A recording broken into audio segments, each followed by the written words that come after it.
প্রশ্ন হচ্ছে, আমরা অনেক সময় মানুষ মারা গেলে সোশ্যাল মিডিয়া স্ট্যাটাস দিয়ে থাকি, এমন যে ওপারে ভালো থাকিস বা থাকবেন, এই কথাটা কি ইসলাম সম্মত? আর কারো মৃত্যু সংবাদ মিডিয়ার মাধ্যমে প্রকাশিত হলে আমাদের কি করা উচিত এবং কিছু কমেন্ট করার বিধান? শুক্রিয়া। আচ্ছা, ও শুক্রিয়া মানে প্রশ্ন শেষ। শুক্রিয়া। আচ্ছা, কেউ মারা গেলে শরীয়তের বিধান হচ্ছে, মুসলিমরা মারা গেলে বলতে হবে, নিজেরা পড়তে হবে ইন্না লিল্লাহি ওয়া ইন্না ইলাইহি রাজিউন। কেন? আল্লাহ তাআলা কোরআনে কারীম আমাদের শিক্ষা দিয়েছেন, আল্লাযিনা ইযা আসাবাতহুম মুসিবাতুন ক্বালু ইন্না লিল্লাহি ওয়া ইন্না ইলাইহি রাজিউন। যাদেরকে মুসিবতে পেলে তারা বলে ইন্না লিল্লাহি ওয়া ইন্না ইলাইহি রাজিউন, আমরা আল্লাহর জন্য, আমরাও আল্লাহর কাছে ফিরে যাব। অর্থাৎ সেই ব্যক্তি গেছে না, সেটা আমিও যাব। সুতরাং মৃত্যু একটি মুসিবত, কারণ আল্লাহ তাআলা কোরআনে কারীমে অন্য আয়াতে বলেছেন ফা আসাবাতকুম মুসিবাতুল মাউতি, মৃত্যুর মুসিবত তোমাদের কাউকে পেয়ে বসেছে। এর অর্থ মৃত্যু একটি মুসিবত। তাই মৃত্যু, এই মুসিবতটি কারো উপরে যদি আপতিত হয়, তাহলে আপনি দেখছেন আপনার ভাই মুসলিম ভাই, তখন আপনি ইন্না লিল্লাহি ওয়া ইন্না ইলাইহি রাজিউন বলবেন এবং বলবেন ইন্না লিল্লাহি মা আখাযা ওয়া লাহু মা আতা, তিনি যা নেবার তা নিয়েছেন, যা বাকি রাখার তা রেখেছেন। তো তুমি যেন সবর করো এবং তুমি যেন ধৈর্য ধারণ করো। তাকে বলবেন ধৈর্য ধারণ করো, তুমি যেন সবর আশা করো। রাসূলুল্লাহ সাল্লাল্লাহু আলাইহি ওয়াসাল্লাম তার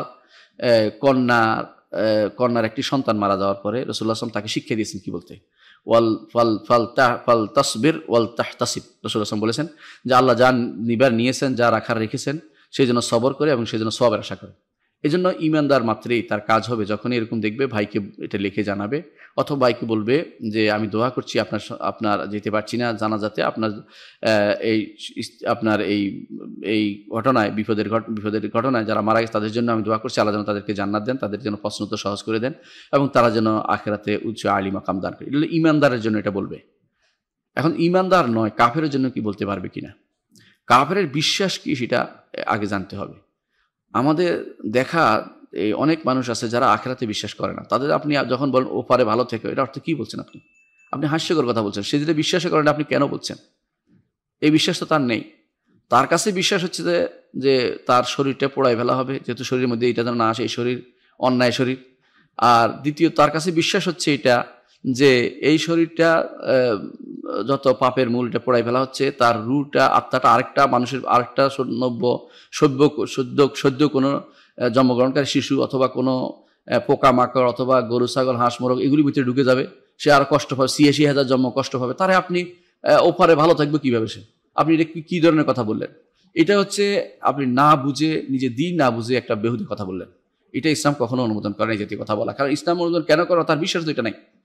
আরেকটি হচ্ছে, যদি কেউ আখিরাতে বিশ্বাস করে, যেমন ইহুদি নাসারারা আখিরাতে বিশ্বাস করে, এখন দেখতে হবে আখিরাতে বিশ্বাস করলেই তাকে এটা বলা যাবে কিনা, সেটা আরেক মাসালা। কেউ আখিরাতে বিশ্বাস করলেই কিন্তু তাকে বলা যাচ্ছে না, কারণ আপনার জানা মতে বা আপনার বিশ্বাস যেটা, সেটা মুসলিম মাত্রই বিশ্বাস করতে হবে ইহুদি নাসারা কাফের। আল্লাহ তাআলা কোরআনে কারীম বলেছেন যে লাম ইয়াকুনিল লাযিনা কাফারু মিন আহলিল কিতাব ওয়াল মুশরিকিনা মুনফাকিনা হাত্তা তা'তিয়াহুমুল বায়িনা। আহলে কিতাব মুশরিক যে কাফের, আল্লাহ তাআলা কোরআনে কারীমে সেটা ঘোষণা করেছেন। এই জন্য এরাও কাফের। তো কাফেরকে আপনি দোয়া করতে পারেন না। কাফেরের জন্য আপনি দুনিয়ার দোয়া করতে পারবেন, হেদায়েতের দোয়া করতে পারবেন।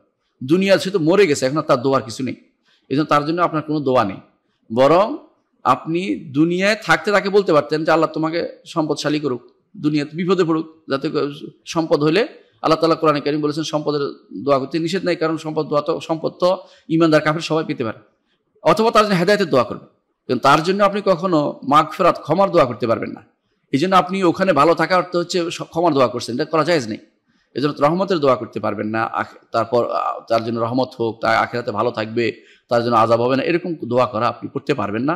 এবং তার জানাজাতে হাজির হতে পারবেন না, আজ যেটা অনেক মানুষে হাজির হয় বাধ্যতামূলক, যাবেন না। আপনার সন্দেহ থাকলে যাবেন না। রাসূলুল্লাহ সাল্লাল্লাহু আলাইহি ওয়াসাল্লাম যেখানে দুনিয়ার মানুষের হক, ইমানদার কিন্তু হক রাখে, হক রাখার কারণে আরেকজন হক নিজের কাছে রেখে দেওয়ার কারণে জানাজা পড়তেন না, প্রথম পরে পড়েছেন। তাহলে বোঝা গেল যে আপনি যেখানে ইমানদার নয় সেখানে আপনি যেতে পারেন না। আল্লাহ তাআলা কোরআনে কারীমে ঘোষণা করেছেন ওয়ালা তাকুম আলা কবরি ইন্নাহুম কাফারু বিল্লাহি ওয়া রাসূলিহি, তাদের কবরের পাশে আপনি দাঁড়াবেন না, অর্থাৎ সালাতের জন্য দাঁড়াবেন না। ওয়ালা তুসাল্লি আলা আহাদিন মিনহুম মাতা আবাদান, কাফের মুনাফিক যারা আছে তাদের লা তুসাল্লি আলা আহাদিন মিনহুম, তাদের জন্য আপনি কোনো দোয়া করবেন না, কোনো সালাত আদায় করবেন না। ওয়ালা তাকুম আলা কবরি, কবরের কাছে দাঁড়িয়ে তাদের জন্য মাগফিরাত, ক্ষমা চাইবেন না। এখন বলছেন যে তাদের জন্য কি করা যেতে পারে? আপনি কবর কাজ জিয়ারত করা, রাসূলুল্লাহ সাল্লাল্লাহু আলাইহি ওয়াসাল্লাম তার মায়ের কবর জিয়ারত করতে অনুমতি দেওয়া হয়েছে। এর অর্থ হচ্ছে কবর, কাফেরদের কবর দেখতে পারবেন, যাইতে পারবেন আপনি ওখানে। কেন? আপনি দেখেন রাসূলুল্লাহ সাল্লাল্লাহু আলাইহি ওয়াসাল্লাম মদিনাবাসীদের কবর বাকি ছিল, সেখানে তিনি গিয়েছেন। সেখানে বেশিরভাগ মানুষ তখন মারা যায়নি, অর্থাৎ ইমানদার লোকদের কবরস্থান ছিল। আগে এটা মদিনাবাসীদের কবর ছিল, তারা ইমানদারও ছিল না। কেন সেখানে গেলে কেন তাদের জন্য দোয়া নয়, কাফেররা হলে তাদের জন্য দোয়া করা যাবে না, তাদের জন্য করতে হবে, তাদের থেকে ইবরত শিক্ষা নিতে হবে যে কাফেররা দুনিয়াতে তুমি কত কত দম্ভ ভরে চলেছ, এখন তুমি মাটির নিচে পড়ে আছো, উঠতে পারছো না।